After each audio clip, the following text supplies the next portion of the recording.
आदरणीय प्रधानमंत्री जी, माननीय मंत्री शिपिंग ट्रांसपोर्ट एंड हाईवेज, माननीय राज्य मंत्री shipping road transport and highways, secretary road transport and highways, chairman NHAI, यहाँ उपस्थित माननीय मंत्रीगण, माननीय सांसदगण एवं समस्त उपस्थित सम्मानित अतिथिगण, आज हमारे लिए बहुत हर्ष का विषय है कि आदरणीय प्रधानमंत्री जी के कर कमलों से सेतु भारतम का लॉन्च हो रहा है।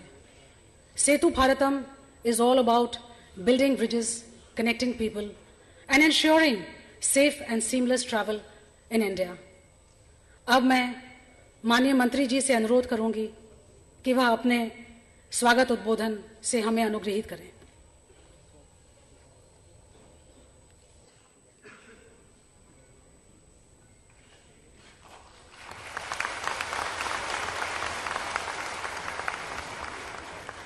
आदरणीय प्रधानमंत्री जी, उपस्थित सभी मेरे सम्माननीय सहकारी मंत्रीगण, उपस्थित सभी सम्माननीय सांसदगण और उपस्थित भाई और बहनों, हमारे डिपार्टमेंट की ओर से हमारे देश की एक बहुत महत्वपूर्ण योजना सेतु भारतम परियोजना का शुभारंभ आज आदरणीय प्रधानमंत्री जी के द्वारा हो रहा है।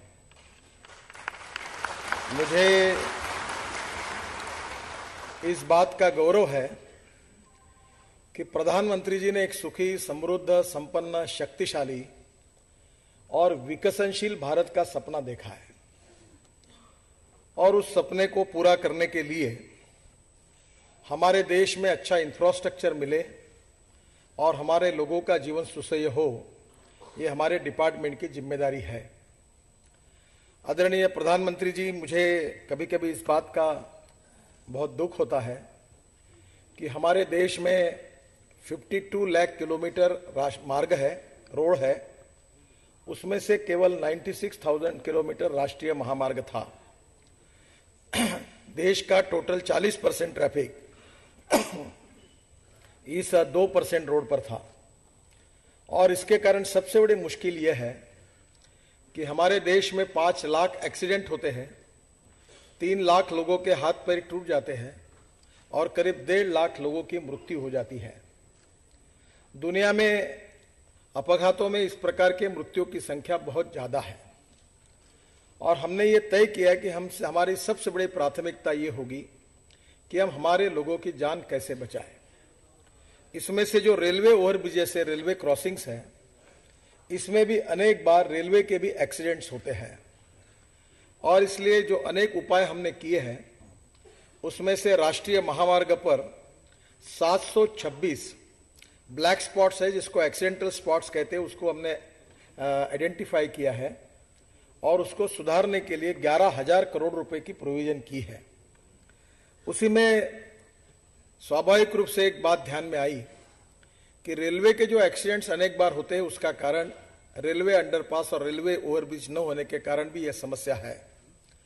रेलवे को गति भी कम करनी पड़ती है और इसलिए हमने यह संकल्प किया है कि हमारे 5 साल पूरे होने के पहले राष्ट्रीय महामार्ग पर एक भी रेलवे क्रॉसिंग ऐसा नहीं होगा राष्ट्रीय महामार्ग पर कि जहां पुल नहीं होगा।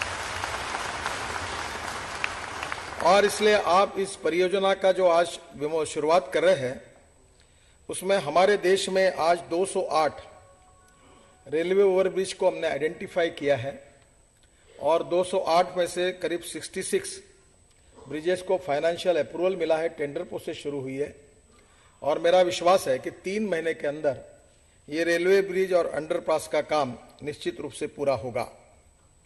इसके साथ साथ माननीय प्रधानमंत्री जी, 1500 ऐसे ब्रिजेस हमने राष्ट्रीय महामार्ग पर आइडेंटिफाई किए हैं कि जो बहुत ही जर्जर हुए हैं, वहां एक्सीडेंट होने की भी संभावना है और इसलिए 1500 जर्जर पुलों की मरम्मत और कुछ जगह नए पुल निर्माण करने का भी इस योजना में समावेश है।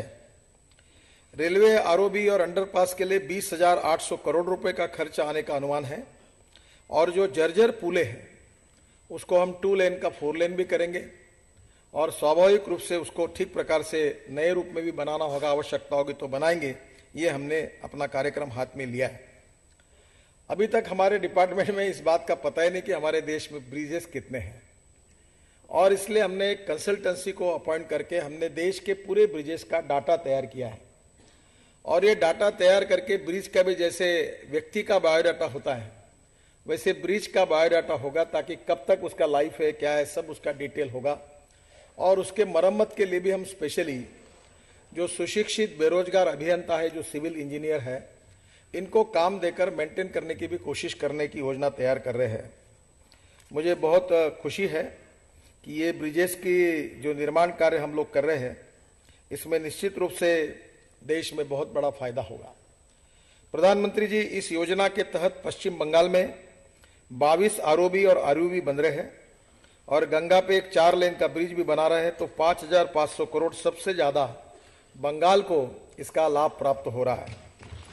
इसी योजना में उत्तर प्रदेश में 9 आरओबी और अंडरपास बनाने की योजना है और आंध्र प्रदेश में 33 आरओबी बन रहे हैं, आसाम में 12 है, बिहार में 20 है, छत्तीसगढ़ में 5 है, गुजरात में 8 है, हरियाणा में 10 है, हिमाचल प्रदेश में 5 है, झारखंड में 11 है, कर्नाटक में 17 है, केरला में 4 है, मध्य प्रदेश में 6 है, महाराष्ट्र में 12 है, ओडिशा में 4 है, पंजाब में 10 है, राजस्थान में 9 है, तमिलनाडु में 9 है, उत्तराखंड में 2 है, उत्तर प्रदेश में 9 है और वेस्ट बंगाल में 22 है। ये 208 की योजना का आज शुभारंभ आपके द्वारा हो रहा है। मैं आपको विश्वास देना चाहता हूं कि आज से 3 महीने के अंदर इसके सबके कॉन्ट्रैक्ट्स वर्क का टेंडर निकलेंगे और आने वाले 2 साल के अंदर हम ये कोशिश करेंगे कि ये 208 ब्रिजेस का शुभारंभ जो आपने किया है, वैसे इसी प्रकार से एक ही दिन 2 से 8 ब्रिजेस का उद्घाटन भी आपके द्वारा करने का हम लोग प्रयास करेंगे।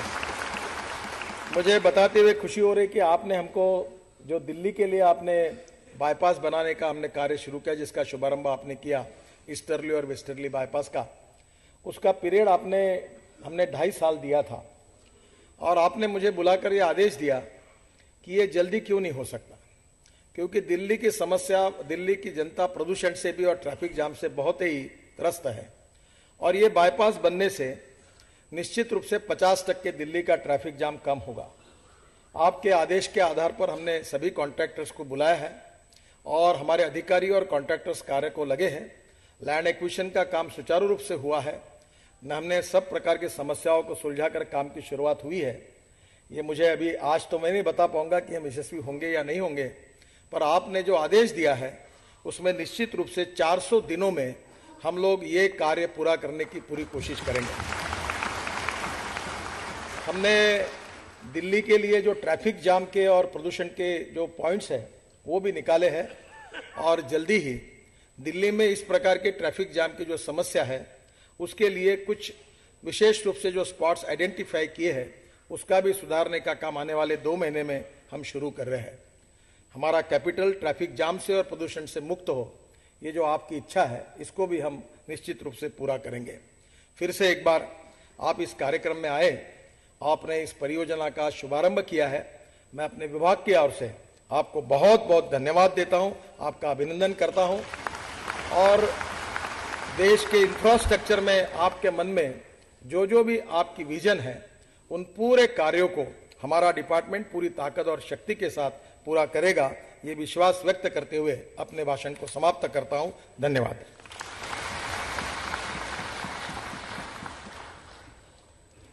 अब मैं माननीय मंत्री जी से अनुरोध करूंगी कि प्रतीक के रूप में सेतु भारतम के अनावरण के लिए आदरणीय प्रधानमंत्री जी को प्रस्तुत करें।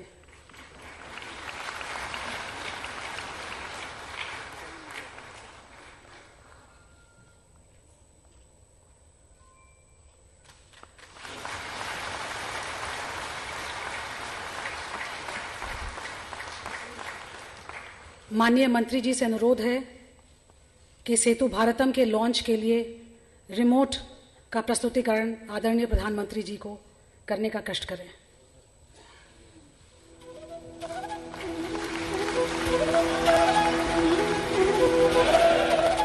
सड़क सिर्फ आवाजाही का साधन ही नहीं है, बल्कि हमारे आपसी संबंधों की मजबूती में सड़क सेतु की भूमिका निभाती है। सड़क के इसी महत्व को समझा गया और लोगों के लिए हर समय सुविधाजनक और सुरक्षित मार्ग प्राप्त हो सके, इसके लिए केंद्रीय सड़क परिवहन राजमार्ग मंत्रालय द्वारा 1.5 साल में अहम कदम उठाए गए हैं, जिससे राष्ट्रीय राजमार्ग को नई ऊंचाई मिली है। आने वाले 5 साल में राष्ट्रीय राजमार्ग निर्माण पर 5 लाख करोड़ से अधिक खर्च का लक्ष्य रखा गया है। राष्ट्रीय राजमार्ग पर निर्बाध आवागमन के लिए महत्वाकांक्षी सेतु भारतम योजना बनाई गई है, जिसमें 50,000 करोड़ से ज्यादा का निवेश किया जाएगा। इसमें 208 ROB बनाए जाएंगे। इससे रेलवे क्रॉसिंग पर होने वाली समस्या से लोगों को मुक्ति मिलेगी, साथ ही यात्रा सुगम और सुरक्षित हो सकेगी। इस योजना में 20,000 करोड़ से ज्यादा खर्च होंगे।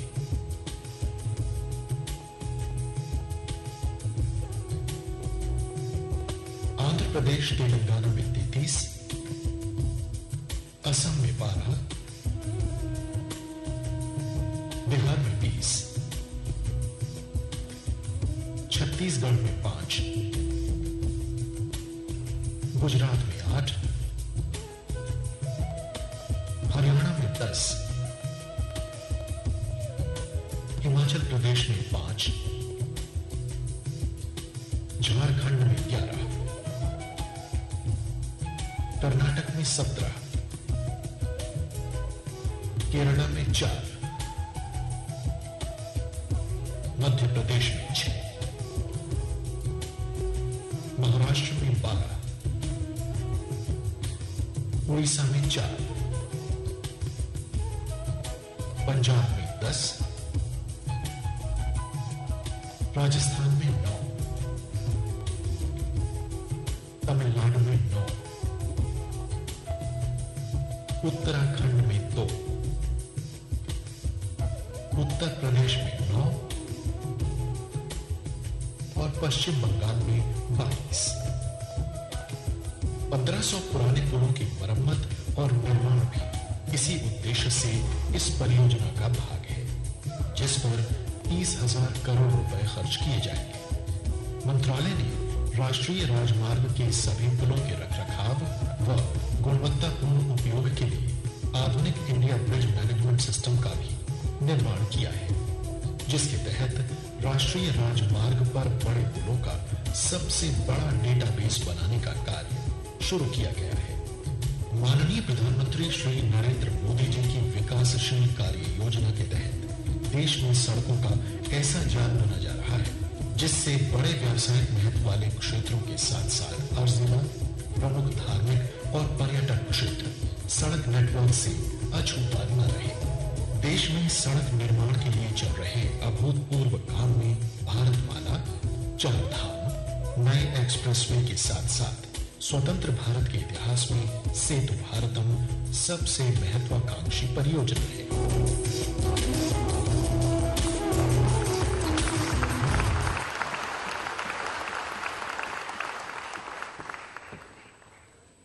अब मैं आदरणीय प्रधानमंत्री से अनुरोध करूंगी कि अपने मार्गदर्शन और आशीर्वचन से हमें प्रेरित करें।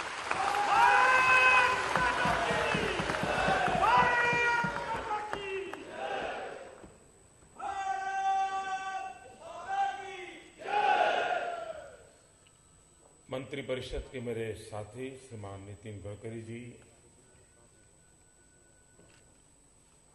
हमारे मंत्रिपरिषद के साथी श्रीमान पवन राधाकृष्णन जी, सड़क और परिवहन एवं राज्य मंत्रालय के सचिव श्रीमान संजय मित्रा जी, NHAI के चेयरमैन श्री राघव चंद्रा जी और उपस्थित सभी राज्यों से आए हुए प्रतिनिधि, मंत्रिपरिषद के सदस्य, सांसदगण, धारासभ्य और सभी महानुभाव। आमतौर पर सरकार एक आध भी ब्रिज बनाती है तो एक आध रोड बना देती है तो हमारे देश में एक बहुत बड़ी घटना मानी जाती है। मीडिया का भी ध्यान रहता है और उस क्षेत्र के लोग भी उस विषय में ज्यादा चर्चा करते हैं, क्योंकि वर्षों तक जिस चीजों की मांग रहती है और बड़ी मुश्किल से 15-15 साल के इंतजार के बाद कुछ होता है, तो ये हम इन चीजों से अनुभव करते हैं। हमने एक कॉम्प्रिहेंसिव इंटीग्रेटेड अप्रोच लिया है। हमें पता है कि भाई ये समस्याएं हैं, तो उन समस्याओं को एक पूरी ताकत से के साथ देश को समस्या से बाहर कैसे निकाला जाए। नॉर्मली सरकारें इंक्रीमेंटल काम करने की आदत रखती है। पहले 5 करते थे, अब 7 करते हैं, 7 करते फिर 10 करते हैं। हमारी कोशिश है क्वांटम जंप की, ब्रेक थ्रू की, पुरानी स्पीड और निर्णय करने की प्रक्रियाओं से एकदम से बाहर निकलना, गति बढ़ा देना, क्विक डिसीजन लेना, उसमें से ये सारी योजनाएं साकार होती हैं। सेतु भारतम, अभी नितिन जी बता रहे थे, आपको भी आश्चर्य होगा कि इतनी बड़ी सरकार, उसको एड्रेस मालूम नहीं है कि कौन सा ब्रिज कहां है, यानी कैसे काम किए होंगे।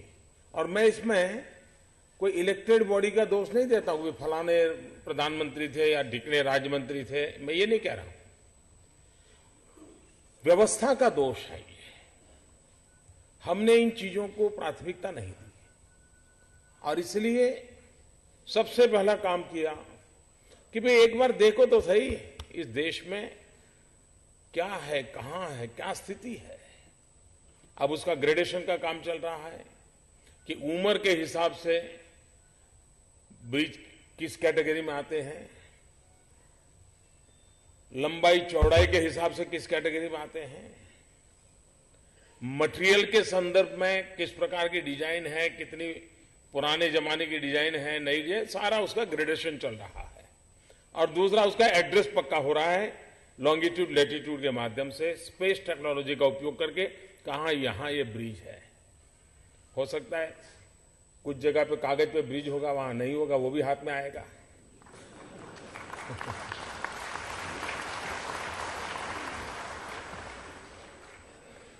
लेकिन कोशिश ये है। दूसरा, छोटी छोटी चीजें हैं, लेकिन आप लोगों को हैरानी होगी, हमारे यहां पहले हाईवे बनते थे तो जमीन तो एक्वायर करते थे, लेकिन जब हाईवे बनता था तो जमीन के बगल में एंक्रोचमेंट हो जाता था। और कभी 4 लेन करना है, 6 लेन करना है तो आप चौड़ाई नहीं बढ़ा सकते क्योंकि एंक्रोचमेंट था। एंक्रोचमेंट हटा नहीं सकते क्योंकि हर दूसरे साल चुनाव होते हैं तो कोई न कोई चुनाव सामने दिखता है तो कोई हिम्मत नहीं करता है। और फिर कोर्ट कचहरी से भी तुरंत स्टे मिल जाते हैं, तो ये कई कठिनाइयों से भी रोड बढ़ते ही नहीं है। हमने एक छोटा सा निर्णय किया। हमने कहा रोड जब बनाएंगे तो जो जमीन एक्वायर करेंगे 2 छोर पर अप्स एंड डाउन का रोड बनाएंगे और बीच में जगह खाली रखेंगे। जब एक्सपांशन करना होगा तो अंदर की तरफ करेंगे, तो एंक्रोचमेंट का सवाल नहीं आएगा।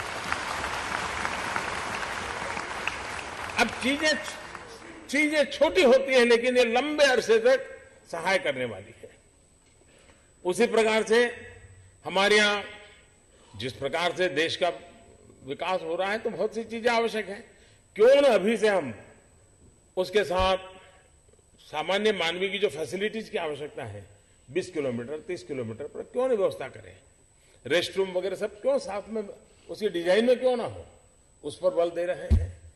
उसी प्रकार से ग्रामीण व्यक्तियों को अपना माल शहर में बेचना है तो क्यों न इस बड़े रोड रास्तों के नजदीक में ऐसी कोई जगह हो जहां से वो माल ला करके वहां से बेचने के लिए, यानी एक कॉम्प्रिहेंसिव डेवलपमेंट की दिशा में हमारा प्रयास चल रहा है।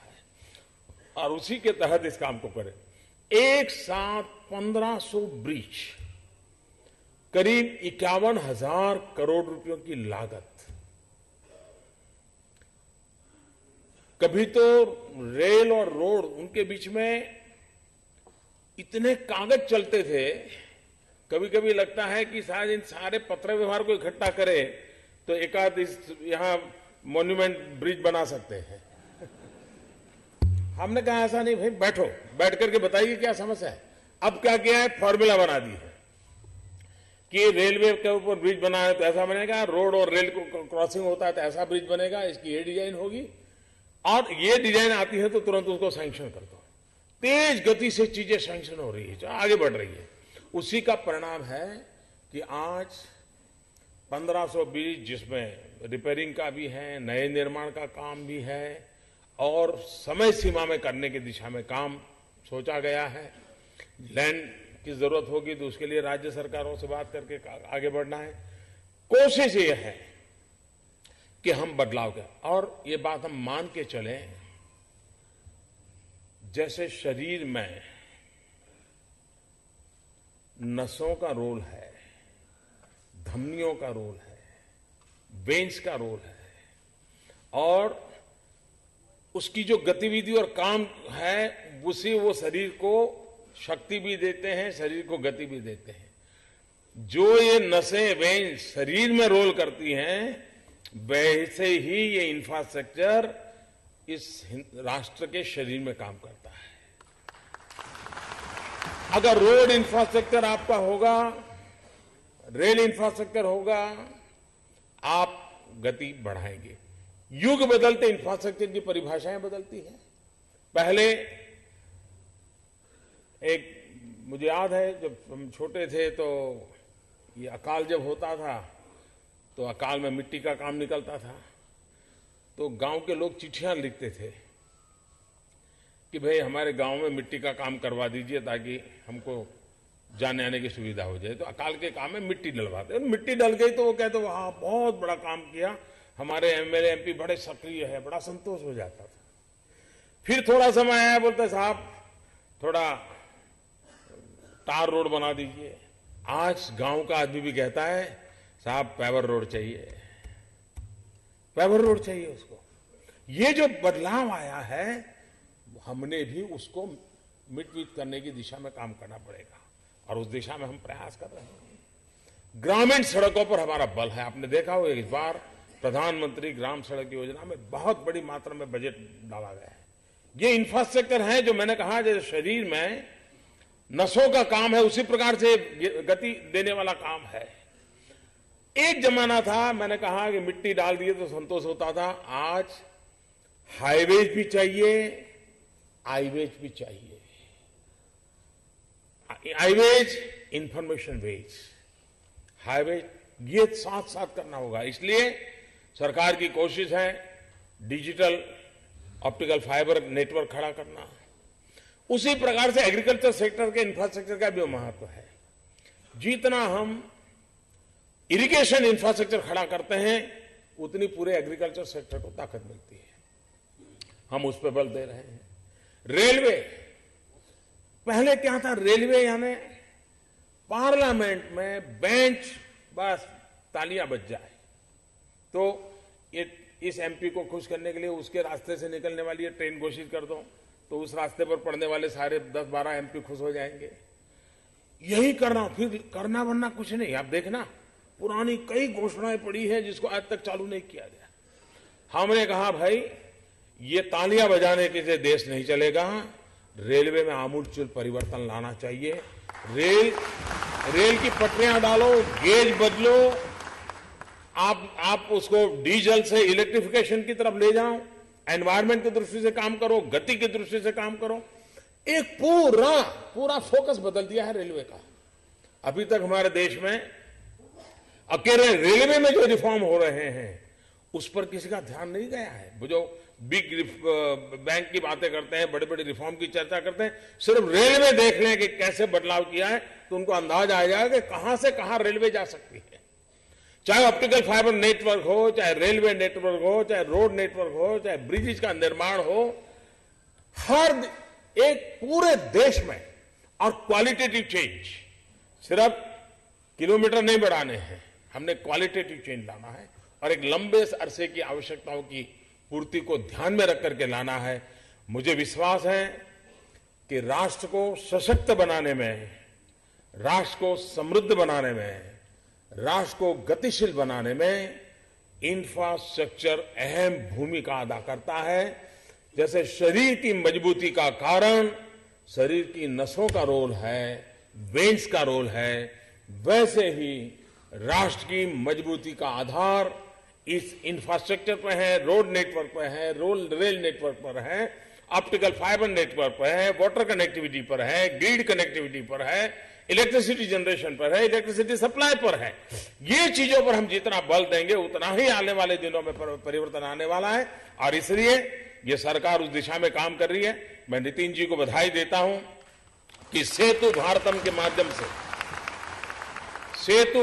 के माध्यम से देश में ब्रिजेस की तरफ देखना। मैं तो चाहूंगा कि हमारे जितनी यूनिवर्सिटीज हैं, खास करके इंजीनियरिंग एंड आर्किटेक्चर, वे देश में सबसे ओल्डेस्ट ब्रिज, उसकी टेक्नोलॉजी, उस पर कोई पीएचडी करे कुछ स्टूडेंट, दुनिया में क्या हो रहा है उस पर पीएचडी, हम इसको एक साइंस के रूप में डेवलप करें।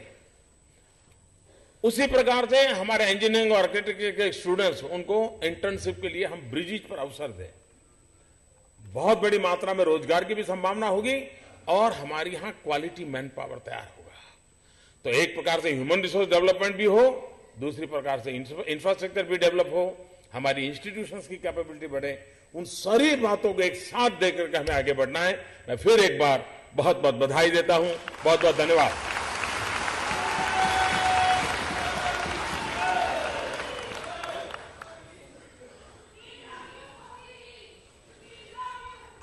आदरणीय प्रधानमंत्री जी का बहुत बहुत धन्यवाद कि उनके करकमलों से आज सेतु भारतम के शुभारंभ का हमें अवसर मिला।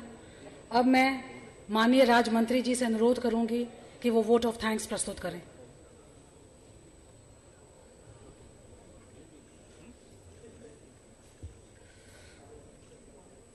भारत के प्रधानमंत्री माननीय श्री नरेंद्र मोदी जी, केंद्रीय मंत्री सड़क परिवहन और राजमार्ग मंत्रालय एवं बोध परिवहन मंत्रालय श्री नितिन गडकरी जी, सम्मानित मंत्रीगण, संसद के सम्मानित सदस्यगण, श्री संजय मित्र सचिव सड़क परिवहन और राजमार्ग मंत्रालय, श्री राघव चंद्रा अध्यक्ष भारतीय राष्ट्रीय राजमार्ग प्राधिकरण तथा अन्य सम्मानित अतिथिगण, अधिकारीगण, प्रिंट एवं इलेक्ट्रॉनिक मीडिया के सदस्यगण, देव और सज्जनों, नमस्कार।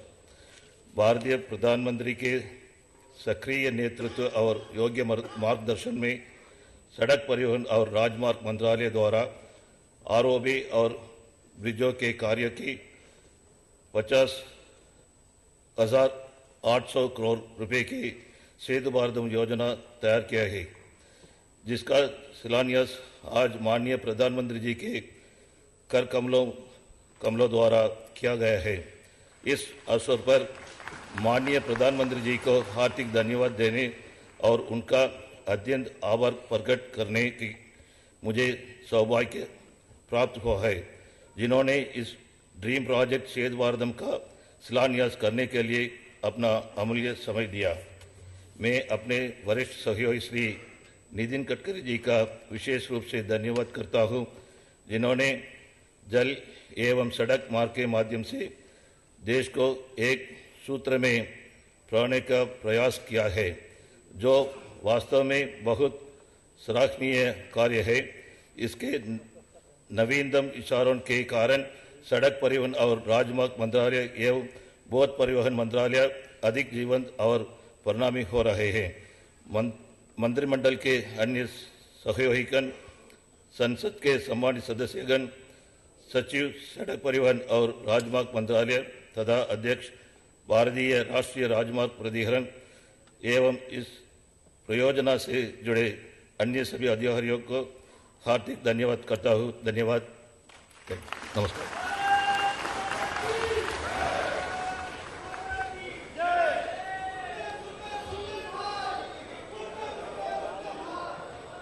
सभी अतिथियों से निवेदन है कि कृपया सूक्ष्म जलपान के लिए हॉल में प्रस्थान करें। धन्यवाद।